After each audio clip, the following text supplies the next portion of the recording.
সারা সন্ধ্যা বোনদেরকে নিয়ে ঘোরার পরে বাসায় এসে বারবিকিউ পার্টি করলাম, সেটা নিয়ে আজকের মিনি ব্লগ। হ্যালো এভরিওয়ান, আসসালামু আলাইকুম, it's me another my new video. I hope আপনারা সবাই ভালো আছেন, আমিও খুবই ভালো আছি। প্রথমত আমাদের বের হওয়ার কথা ছিল বিকালবেলা, কিন্তু মেয়েদের একটু রেডি টেডি হতে দেরি হয়ে যায়, সবাই জানেন। তাই হচ্ছে আমাদের বের হতে হতে প্রায় 7টা বেজে গিয়েছিল। দেন ওইখানে সবাইকে নিয়ে একটু ঘুরলাম ফিরলাম। আর আমার মেয়ে তো প্রচুর এনজয় করেছিল। আমার মেয়ে তো এসে শিশু মেলায় পুরো পাগল হয়ে গেছিলো। যাই হোক, দেন বাসায় যাওয়ারও তারা ছিল, যেহেতু আমরা প্ল্যান করেছিলাম তার আগের দিন বারবিকিউ পার্টি করব। আর ওইভাবে সব কিছু ম্যারিনেট করে রেখে ফ্রিজে রেখে দিয়ে এসেছিলাম, তাই একটু তাড়াহুড়ো করতেছিলাম। আর বাচ্চাটা হচ্ছে, আর এখানে এসে আমার মেয়ে পুরাই পাগল হয়ে গিয়েছে, সে বাসায় যাবে না। যাই হোক, খুব কষ্ট করে খুব রাজি করে মানে অনেক ম্যানেজ করে বাসায় নিয়ে আসলাম। সে অনেক কান্না করছিল।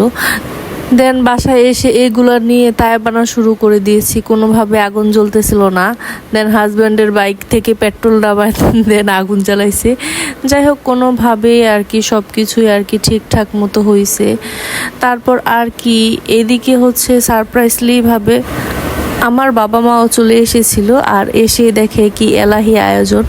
যাই হোক, এই দিক দিয়ে সবাই হচ্ছে খুবই এনজয় করছিল আর গান শুনতেছিল, দেন গল্প করতেছিল। মানে যে যার মতো খুবই আনন্দ ছিল। আমার বোনেরা মোটামুটি আমরা সবাই ওই দিনটাতে এনজয় করতেছিলাম। প্রায় আমাদের 2 থেকে আড়াই ঘন্টা লেগেছিল এইগুলাই সবেই আর কি ঠিকঠাক মতো গুছগাছ করে সব কিছু অ্যারেঞ্জ করে। আমার মতো যারা সারাদিন একা একা থাকে, মানে একা একা সংসার করে, কোনো ফ্যামিলিতে আর কোনো মেম্বার নেই, শুধু একটা বেবি থাকে, হাজব্যান্ড থাকে কাজে অফিসে, দেন তারা একটা মানুষ পেলে যে কি পরিমাণ পাগল হয় এটা তারা একমাত্র তারাই বুঝে। যেমন আমি আমার বাড়িতে কোনো গেস্ট আসলে, কোনো মেহমান আসলে আমি তো পাগল হয়ে যাই যে কি রেখে কি করব। সারাদিন গল্প করি, আড্ডা দিই, অনেক এনজয় করি।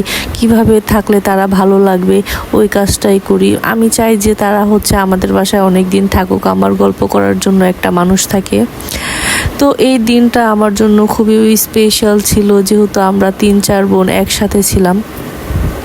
খুব আনন্দেই কেটেছিল এই দিনটা। যাই হোক, এই সময়টাই স্মৃতি হিসেবে ভিডিওগুলাই থেকে যাবে। তো আজ এই পর্যন্তই। সবাই ভালো থাকবেন, সুস্থ থাকবেন। আর